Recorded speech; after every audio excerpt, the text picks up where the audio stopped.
is the toleration of torture. My opponent was told by the Bush administration that they were torturing people with water. They were holding their heads down.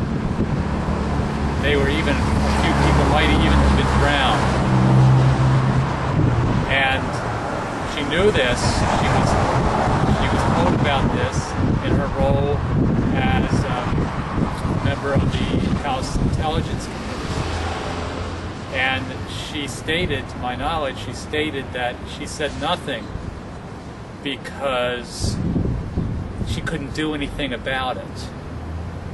Now, when I was growing up, and many of us were growing up, there used to be a song called, by Paul Simon, about silence.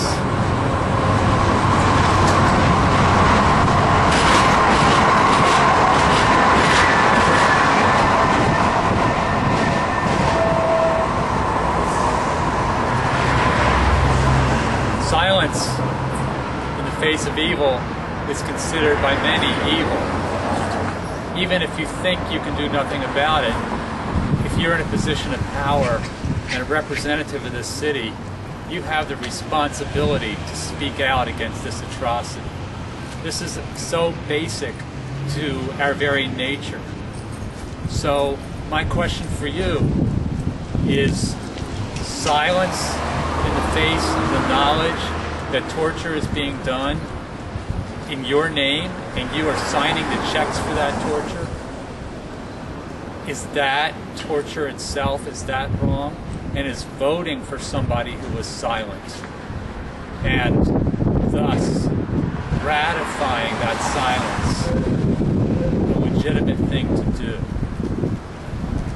I promise you that I will do everything in my power, if elected and if not elected, to stop our government from torturing people. Not only is it wrong, but it endangers all of us.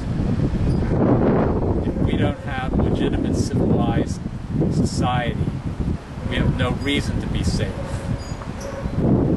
And not only is it wrong, but it's dangerous.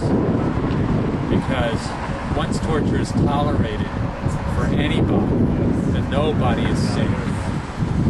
And torture has always been, the basic reason for torture is to terrify people into compliance. So torture itself is a form of terror.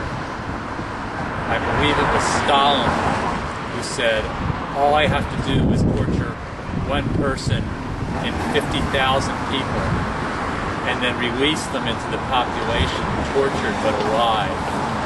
And that will be enough for me to rule the entire population.